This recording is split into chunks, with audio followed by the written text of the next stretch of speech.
आज के ईयरिंग के लिए मैंने 3 सेंटीमीटर रेडियस का एक हाफ सर्कल लिया है और अब मैं इसमें फैब्रिक स्टिक कर रही हूँ। एक्चुअली मैंने 3 सेंटीमीटर रेडियस का एक कंप्लीट सर्कल लिया था और उसे 2 इक्वल हाफ्स में कट कर दिया था, तो इससे मेरे एक पेयर ईयरिंग्स का जो कार्डबोर्ड है वो मुझे मिल गया।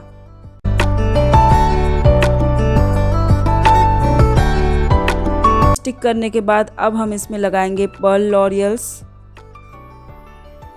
इसे स्टिच करने का तरीका बहुत ही आसान है, बिल्कुल भी कॉम्प्लिकेटेड नहीं है, आप इसे आसानी से स्टिच कर सकते हो।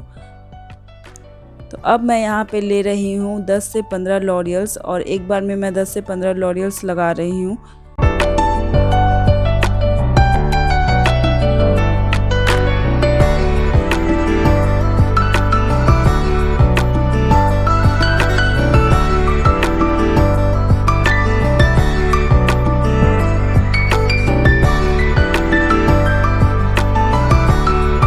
पर्ल लॉरियल्स का यूज़ करके मैं पूरा सर्कुलर पोर्शन को कवर करूँगी। ये जो ईयरिंग है ना, ये इंस्टाग्राम पे इतना ज़्यादा ट्रेंड में है कि हर दूसरा स्मॉल ज्वेलरी बिजनेस ओनर इसे सेल कर रहा है एंड लोग इसे ख़रीद भी रहे हैं उतने ही शौक से। सो यस, ये ईयरिंग है जो है वो बहुत ही आसान है बनाना। तो अगर आपके पास मटेरियल है तो आपको हाई रेट में इसे ऑनलाइन परचेज़ करने की कोई ज़रूरत नहीं है, आप आसानी से इसे घर में बना सकते हैं।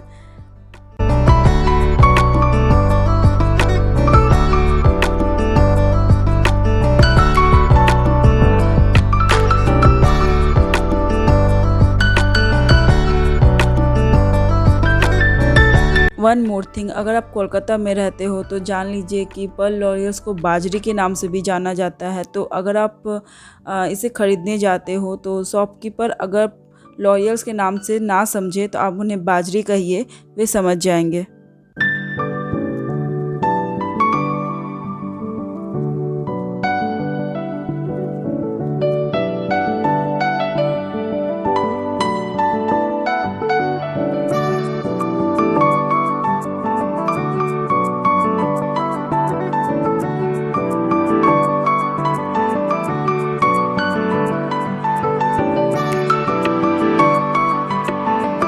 अब मैंने यहाँ पे लिया है कॉइन्स और मैं इन्हें स्टिच करूँगी।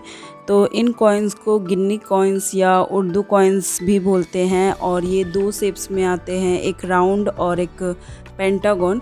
तो मैंने जो यहाँ पे शेप लिया है वो है पेंटागन और मैं एक ईयरिंग में 8 कॉइन्स का यूज़ करूँगी according to my need and the size of the earring.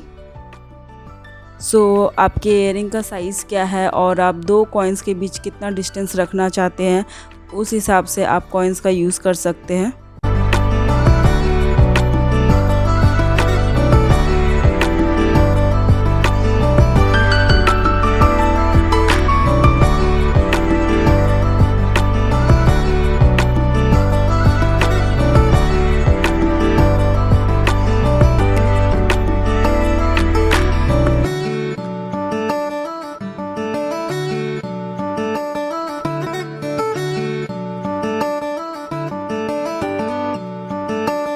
Coins stitch करने के बाद अब मैं अच्छे से इसे नॉट डाल रही हूँ और नॉट डालने के बाद हमारा बिगर पोर्शन जो है वो कंप्लीट हो जाएगा।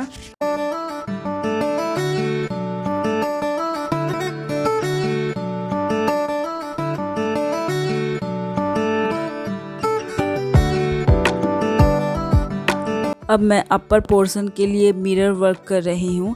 आपने यूजुअली अब तक जितने भी इस तरह के इयररिंग्स देखे होंगे उनमें फैब्रिक वर्क ही होगा, बट मैंने सोचा कि मैं मिरर वर्क करती हूँ।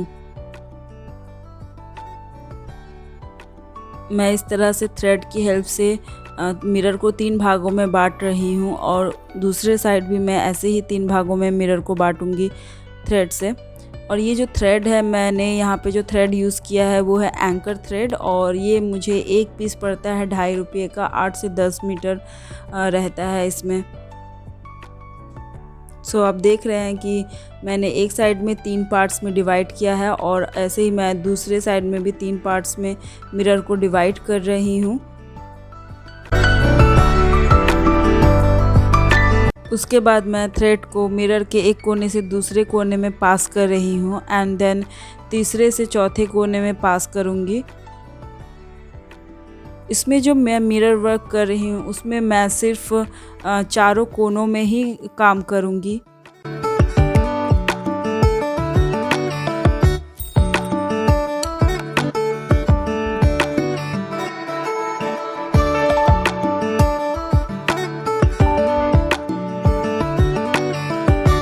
अब मैं कोई एक साइड लेकर उस पे मिरर वर्क करूँगी।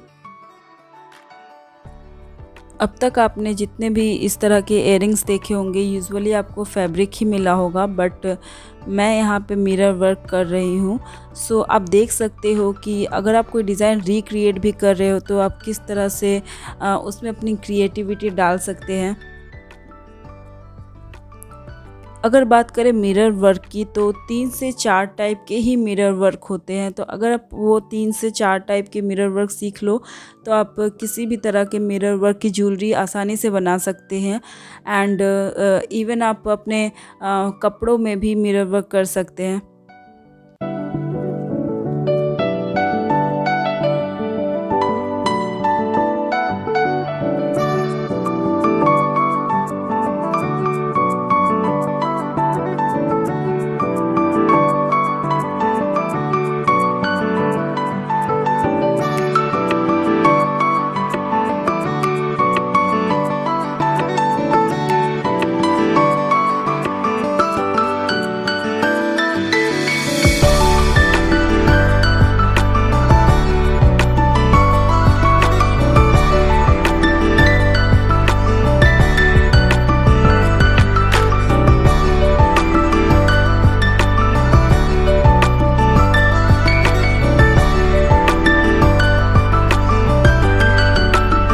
मिरर वर्क कंप्लीट होने के बाद लगभग हाफ इंच एक्स्ट्रा कपड़ा रखकर इसे मैं कट कर रही हूँ और अब फैब्रिक ग्लू की हेल्प से फैब्रिक को फोल्ड करूँगी।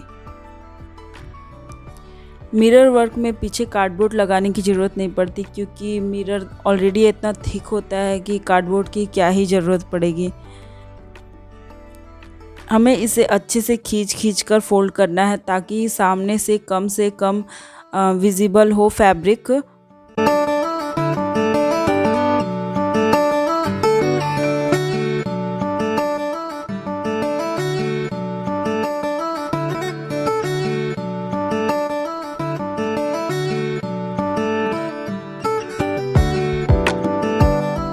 अब मैं मिरर के चारों कोनों में ट्विस्टेड थ्रेड लगाऊंगी। उसके लिए मैंने एंकर थ्रेड का एक स्टैंड लिया है और उसे डबल करके अब मैं इस तरह से ट्विस्ट कर रही हूँ और इसे तब तक ऐसे घुमाना है जब तक ये अच्छे से ट्विस्ट ना हो जाए।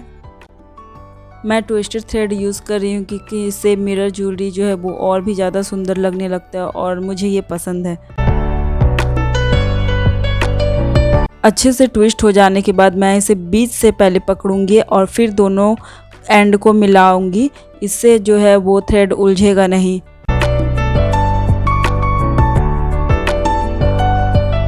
अब मैं फैब्रिक ग्लू लगा रही हूँ ताकि जो ट्विस्ट है वो खुल ना जाए।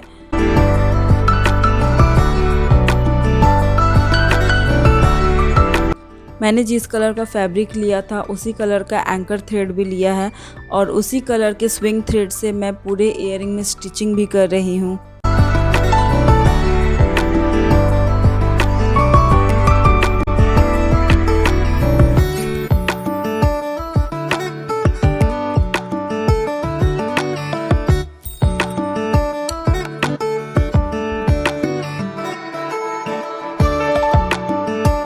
एंकर थ्रेड बहुत ही आसानी से फैब्रिक ग्लू से चिपक जाती है और ड्राई होने में भी ये टाइम नहीं लेती।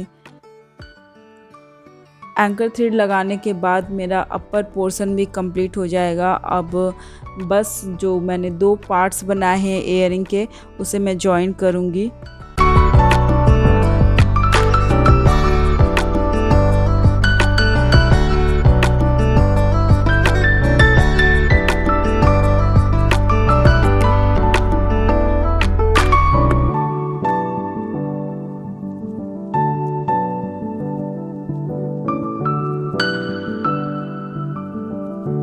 मैं मैं दोनों पार्ट्स को जॉइन करने के लिए यहाँ पे ताबीज़ पेंडेंट ले रही हूँ। ये 3-4 डिज़ाइंस में आते हैं। ये स्टिच करना बहुत ही आसान है, कोई प्रॉब्लम नहीं होगी आई थिंक। एंड जो आप देख रहे हो मेरा थ्रेड वो थोड़ा सा थिक है, क्योंकि मैंने यहाँ पे 4 टाइम्स थ्रेड लिया है। रीज़न ये है कि ये इयरिंग बनने के बाद थोड़ी हैवी रहेगी, इसका थोड़ा वेट रहेगा और पूरा इयरिंग जो है वो इसी स्टिचिंग पर निर्भर करता है। सो इसलिए मैंने यहाँ पे 4 टाइम्स लिया है ताकि थ्रेड टूटने का चांस ना रहे और ये इयरिंग के वेट को कैरी कर पाए। सो गाइज़, अगर आपको मेरा वीडियो पसंद आ रहा हो तो लाइक, कमेंट एंड शेयर करना ना भूलें। एंड अगर आप मेरे चैनल पे नए हो और आपको फैब्रिक ज्वेलरी और मिरर ज्वेलरी में इंटरेस्ट है तो मेरे चैनल को ज़रूर सब्सक्राइब करें।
मैं यहाँ पे बैक साइड को कवर करने के लिए कैनवस शीट का यूज़ कर रही हूँ। मैं बैक साइड को कवर करने के लिए मोस्टली कैनवस शीट का ही यूज़ करती हूँ, फैब्रिक का यूज़ कम ही करती हूँ। कैनवस लगाने के बाद मेरा ये इयरिंग रेडी है और आज का ये वीडियो यहीं समाप्त होता है। मिलते हैं नेक्स्ट वीडियो में। Till then bye bye.